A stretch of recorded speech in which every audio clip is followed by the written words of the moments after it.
Hey guys, welcome back. Are we not a happy bunch of people?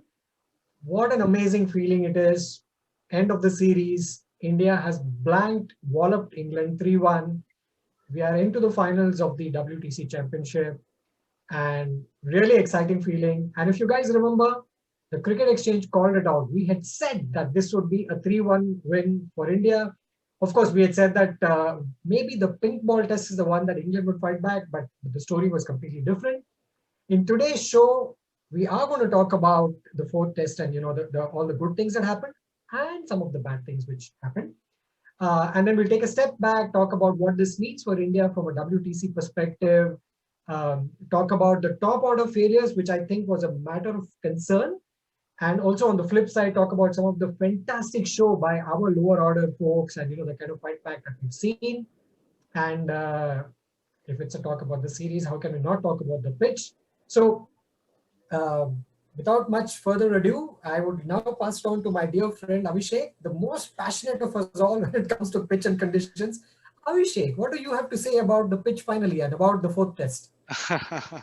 So finally, the pitch was not a hitch anymore, I guess. So moment I saw the first thing was that nobody was asking about what's the 11, what's the 11, what's the composition, who's batting, whatever. Everybody was just asking. Was checking on Cricinfo whether a puff of dust is flying or not, and what is Michael Vaughan saying. Okay, that's sort of disappointing, I would say. Yes, I have been critical of the pitches, and I continue to stand by it. But yes, this particular pitch was definitely the best of them all. Okay, we have to admit that, and that provided some very good cricket over the first 2 days. Okay, first 2 days the cricket was excellent. It was excellent in the sense that there was a fight going on. Okay, both the teams were into the game. We saw some fantastic pace bowling from Mohammad Siraj and also from Jimmy Anderson, and Ben Stokes, of course, a lion-hearted performance. Absolutely. Okay, so the pitch was not a hitch at all, and England batting messed up badly on the first day. I don't know what happened to them. I know. I mean, I guess all of us know it. I think it was in the mind, not on the pitch. That's what they said. And what can I say about Rishabh Pant? I mean, I think this was his best 100. Finally, he got over the line, and I can't imagine anyone with such a short career span playing so many such key innings when your team needs it the most. Hats off to him. As you said, Salim, I think you mentioned fantastic. I think mostly people must have heard that. And what a pity that we couldn't have the headline Washington. That was the only heartbreaking part of the day 3 morning, I would say. So summarizing this particular fourth test, result was a foregone conclusion. I knew we would win it. Okay, but I mean, on the second day, Pant and Washington killed it. Absolutely. So that sums up the test totally. The fantastic batting of Pant and Washington. So that gives the question as to what Washington Sundar's role is going to be in future. You cannot ignore him, and you cannot just have him as a reserve spinner coming in. So I leave it up to the others to talk about that, maybe. Although you're all hearts, the hearts on your side are quite visible. Please go ahead. Yeah, totally in love with the performance this series by Indians, and of course, Sundar not getting his ton. It's a bit heartbreaking, but I take away the positive that he's just 21, right, and he has a long way ahead. And like we discussed on the group the other day, maybe he could be a succession plan for Ashwin to get into his legendary shoes. So he has a long career ahead, and I'm sure like Ashwin, Sundar's going to score a lot of tons, and we can look forward to it. But a little bit of heartbreak, but in the larger scheme of the results, outstanding. And boy, what about the records galore? The kind of records that have tumbled and tumbled through the series, just amazing. It gives me, the same 2011, World Cup winning feeling. It was that exciting. I mean, of course, one is 3-1. We predicted, we thought, the Ahmedabad day-night test is gonna go away from us, but we won that under 2 days. This was also under 3 days, a little bit of leeway for us fans. But this goes back to the thought whether in India we have to consider 4-day tests as well, like Sachin Tendulkar was saying, and have possibly have more tests. But back to this test and the series, what to say? Akshar, Pant, Washington Sundar. Of course, the top order is a bit of a concern now that we're going to the finals. But talking about the top order and some batting tips, Rohan, you please tell us through. Yeah, so I think before we talk about that, I think we need to put it in the context. I mean, especially this last test. The performance of the Indian team should be put in the context of the performance of the England team, right? So they obviously did not perform very well, which is why it appears that we did very well. We did do better than them, but I think it was also a lot to do with the mindset of the England team, right? They went in again with the wrong team. Their team, I thought, obviously had far too many batsmen, not enough bowlers. Even if they would, they could have played any other spinner, it would have worked. They could even have played any other fast bowler, in place of one of their, I don't know, 8 or 9 batsmen, eight batsmen that they were playing. That also would have been better than what it ended up being. So, in a way, there is a reason why they say that the playing 11 should have balance. Their team was not balanced at all. It was far too defensive. When you're defending all the time, what you're trying to protect against is losing. Okay, there is no chance for you to win then. The only thing that can go wrong when you're defending is that you will miss and you will be out, which eventually translates into you losing the match. The defensive mindset when selecting a team means, I think, it is a perfect recipe to never win, most probably lose.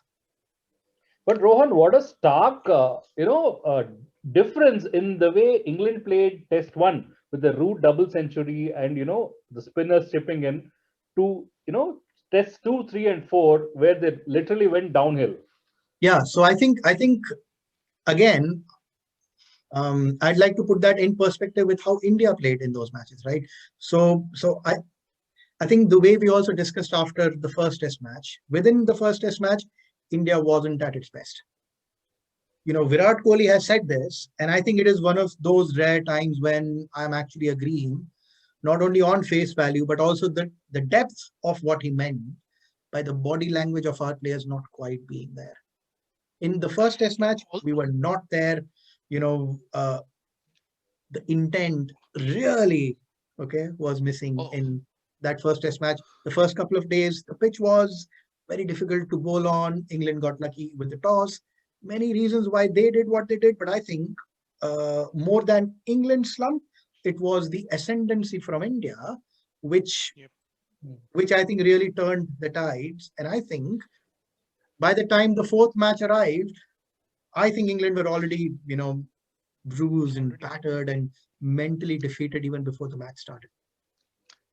Also, I would like to make a point here, Rohan. Maybe I was just looking at the England team of the past tours of India. Okay, so you had there were many players who were on their first tour of India, like guys like Lawrence, Sibley, Rory Burns. So that could have an impact, because the thing is that when you're on your first tour of India, you don't know what's in store. But what was surprising was Joe Root, Ben Stokes, Johnny Bairstow. These people have toured India before. They know what is to be expected. And at least on the fourth Test first innings, apart from the team balance and all that the way they got out, that was totally, what do you say? The only reason I can think of is what Rohan you just now mentioned, that they're already given up by that time, which is not acceptable because they are a professional side, and England is known to fight till the and the series was still alive. It was 2-1. It's not as if that England had lost the series. It was just still 2-1. Okay, and so that was a bit of a surprise. And another thing which people have continuously spoken about is the controversial rotation policy, which according to me doesn't make sense at all. Okay, especially for a player like Jimmy Anderson. Okay, if you want to rotate a player, you field only, don't send him to Sri Lanka, send him only to India, like Ben Stokes did. Okay, so similarly, same thing could have been done with Jimmy as well. He shouldn't have toured Sri Lanka. He should have toured India and said that he's going to play all the 4 Test matches. Look, like that's after those two, after those two amazing deliveries in the first test, to not have Jimmy in the second test, that totally hands over that probably would have been make or break. One delivery could have got Rohit Sharma, and that would have been the turning point of the series. No, and I think for all their talk about player rotation, player management, etc., I mean, they completely came a cropper, I felt, because you're bang on, spot Absolutely. on, right? Anderson was in red hot form in that second innings with that Exactly. cartwheeling thing. Rohan got up and showed the whole Yeah, exactly. See, did you and then you drop? drop him. Did you? And more You importantly, didn't right? drop Joe Root, right? So Yeah, if you remember, Leach started off in the most horrible fashion ever. I think 7 overs, 78 runs, Pant belted him all over. He still came back. He had the chance. He came back, and I think he took decent wickets in that test. And he was obviously they persisted with him for the second, third, fourth test, and he did well. Remember Dom Bess? He had taken 17 wickets before the first test in Chennai, right? And he had a sort of an average first test. They just dropped him. That was another controversial call, if you ask me. They should have maintained and continued with Dom Bess because he had Kohli in all sorts of trouble. They dropped Bess. They took Moeen Ali. Moeen Ali got some bonus easy runs. He got some he got 4 wickets. SAE, long runs. Yeah. Correct. That completely messed up their heads, right? I mean, so I think they got the combination wrong. And the ultimate thing was, as we all discussed, the last test, they went one bowler short. And on top of that, Bess was like not in the right mental space. And not in the right. Yeah. So my point is rotation is fine. But the thing is that you need to have your crux, the root of the team. That is a sort of the crux of the team. 5-6 players have to be constant. And the people who are 50-50, you rotate them. Okay, like Root wasn't rotated, right? Because you know how important a player Joe Root is. Ben Stokes wasn't rotated. Jack Leach in these conditions was indispensable. That's why he wasn't rotated. So these 3 players, just like you treated these 3 players, Jimmy Anderson also should have been added to this list, and even maybe Dom Bess. Okay, so these sort of conditions. And Moeen Ali coming and playing only one test didn't make any sense. Absolutely, he should have stayed at home if he had any problems. I mean, I know there was some problem. I think he was tested positive initially, and he wanted to go back. So there's no point in just coming and playing one test and going away, right? So that spoiled Dom Bess's flow, his confidence, and basically, what can I say after that? So I feel Jimmy Anderson played all the 4 tests. The way I see it, Abhishek, is that if there is a rotation policy in place, okay, I disagree respectfully with your opinion, if you like, to say that a rotation policy should only apply to people who are non-crux. Okay, if there is a rotation policy in place, the objective of the England and Wales Cricket Board for having the rotation policy in place is to protect the players' well-being. Now, if they are protecting people who make up the team, you cannot pick and choose who you will protect. It is only right and only appropriate to apply the same rules. Isn't that what they are doing? Doesn't Joe Root have bubble fatigue? Doesn't Joe Root suffer from mental health, potentially suffer from mental health issues due to bubble fatigue? Ben Stokes, I tweeted this on this, that you talk about fatigue and all that, and then in the 4th test, when you do your selections, you make Ben Stokes play like 2 players. Okay, so where's your rotation gone? I mean, that's the guy who needs most rest today, because he's probably going to play 14 matches in the IPL after this. See, Ben Stokes did not go to Sri Lanka, right? So there was a certain amount of break, that's the point. which he did get. So again, I mean, we can talk about the ECB's policy for hours and hours and hours, but that is one of the factors which contributed to, if you like,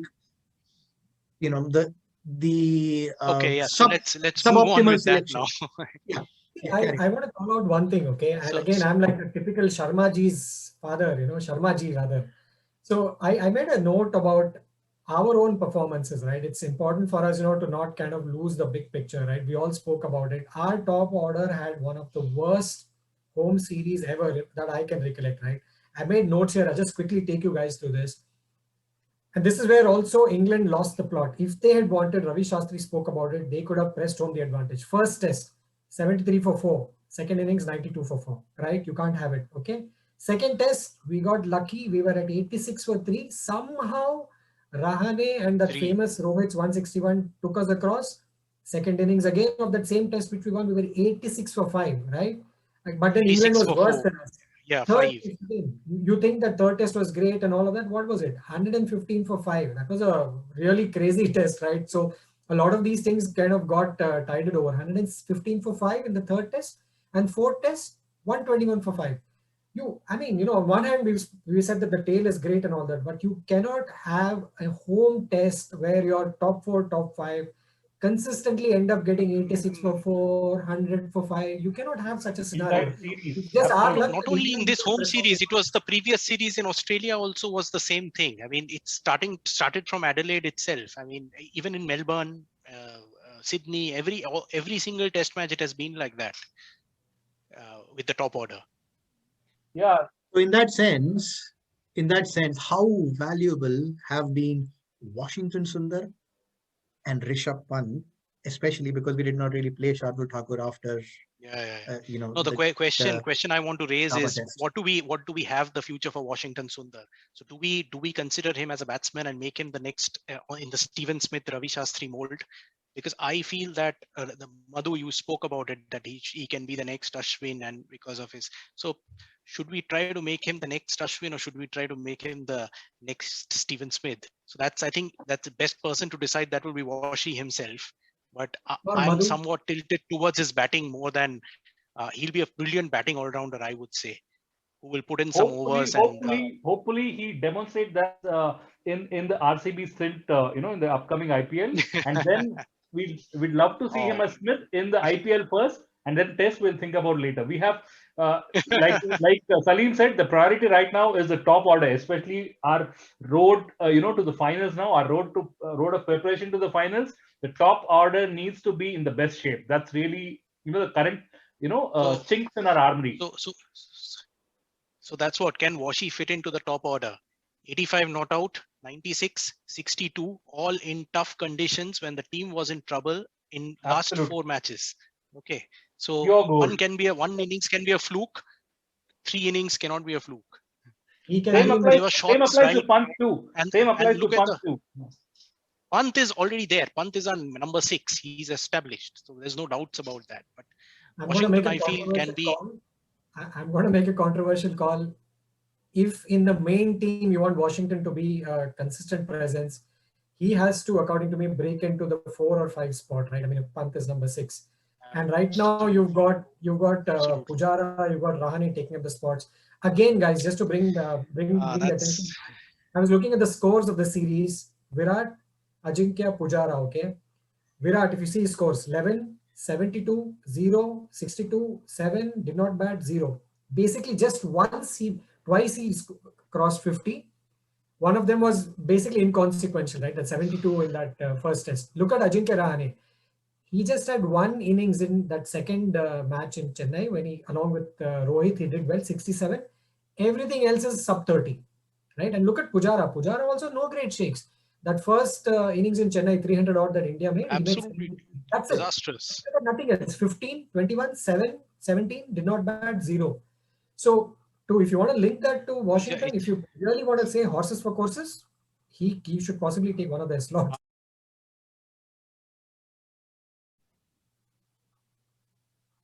Yeah, so enough discussion now. We move straight ahead to the World Test Championship finals.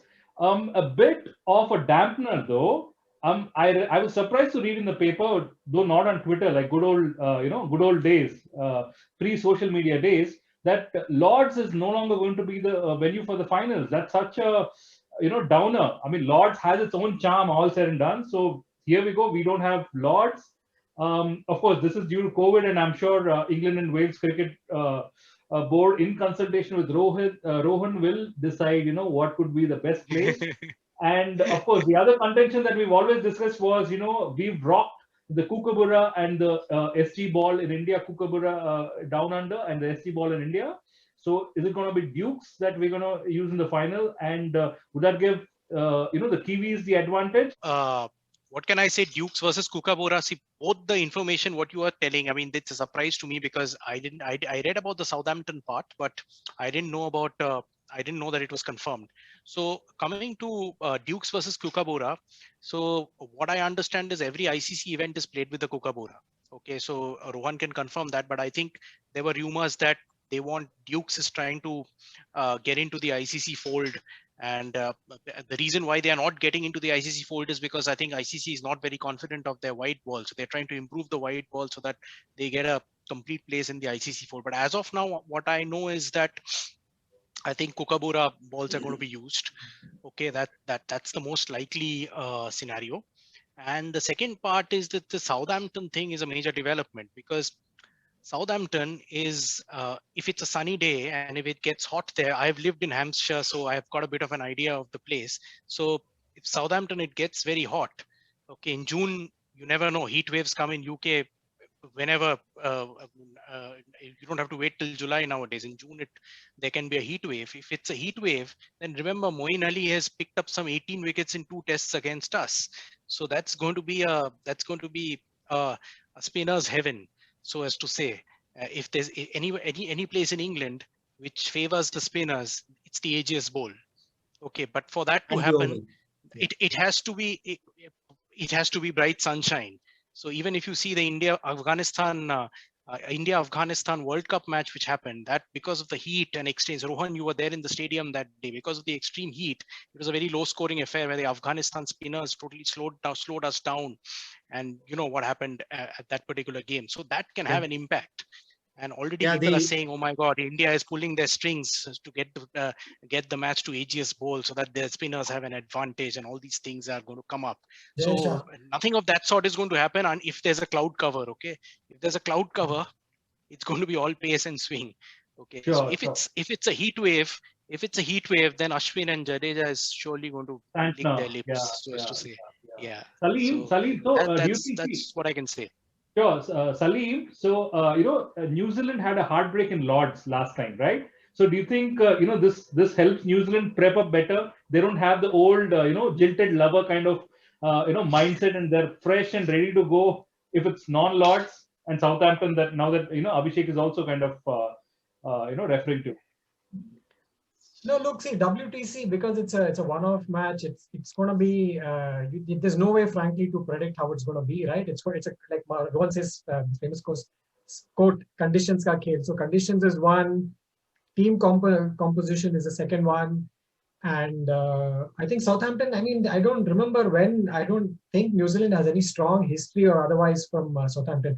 I want to actually focus on the combination, right? I mean, what do you think, guys, think will be the combination? If I see back bottom up, I mean, the typical English combination for us would be 3 seamers and 1 spinner, right? And then probably Hardik or another spinner. No, not really. So, I would say the Melbourne combination. That's what we have been discussing, because treat Jadeja as a proper batsman, because our top order is anyways flopping and Jadeja has been better off. So we can field 2 spinners, not a problem at all. If the spinner is Jadeja, because of his batting prowess. So the 3+2 attack is something which I'm really being fond of these and who would days. the 3 be? The 3 pacers are Ishant, Shami, and Bumrah. Hang on.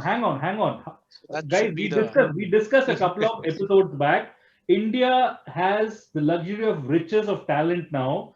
Do we look at having two teams, 2 Indian teams, fight it out for the positions? They're doing that. I thought they're having one warm-up game with an India team in England. I don't know how they'll manage to squeeze that from a scheduling perspective. No, that's before the England series, the bilateral series against. It's happening in Northampton, town which is again close to my heart. So that's happening in Northampton before the England series. So that's what I was talking today, that we should squeeze in one warm-up game before the Absolutely. World Championship finals between India and India, because New Zealand is going to play 2 test matches in England. So that's a huge advantage, I would say. What do you think? Rohan? Guys, the way I see it is, the way I understand the conditions in Southampton is that it is not just about the heat. I think it is about whether the time leading up to the match are dry days or not.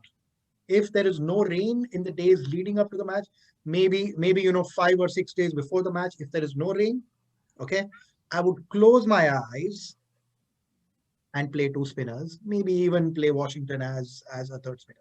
I would definitely do that.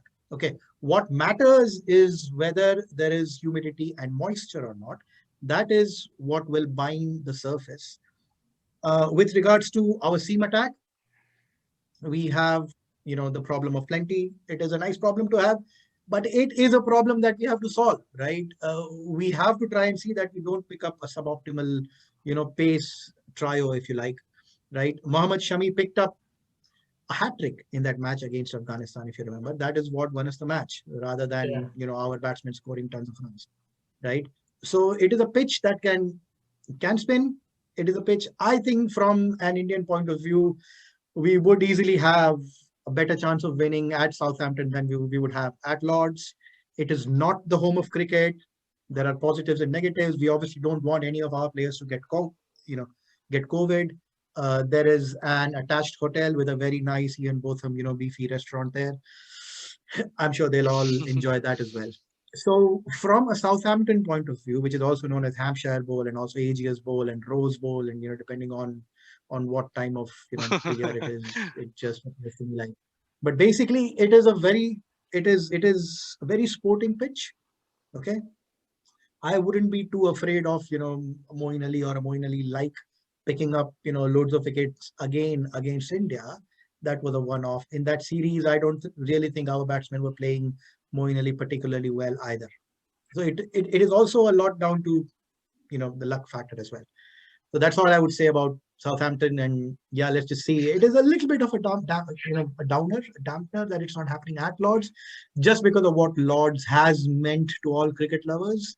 From a purely cricketing point of view, though, I don't really think it is going to matter that much. I think we might, if anything, be slightly better off at Southampton. Yeah, so just that the first time a World Test Championship final is happening, and it's not happening at an iconic ground. And in fact, even if if it was even not Lords, but had it been one of those 5 big venues of England, it would have been much better off. Maybe even Old Trafford has got a hotel in the campus, I guess. So maybe they would have thought about Old Trafford. I don't want us to face New Zealand in Old Trafford ever, because what happened in 2019, the semi-final. Again. Thank God it's not. I hope it's not Old Trafford. 5-4-3. New Zealand has got good memories of Old Trafford versus India. So I think we'll bask in the series win for some time, and we'll connect shortly for the IPL. But of course, before the big day, the WTC finals, we're certainly going to have an extended chat, bit of nerves from our side, for the game, as well as rooting for India, of course. And of course, not to forget, TVs are not far away from our hearts either. Their heartbreak, the lovable skipper Kane Williamson, the beautiful team. So we're rooting for them as well. So we'll see how it goes. But for now, thanks so much for joining us, and please do like, share the video and subscribe to the Cricket Exchange. This is goodbye from Rohan, Madhu, Salim, and Abhishek. All right. See you soon. Bye-bye.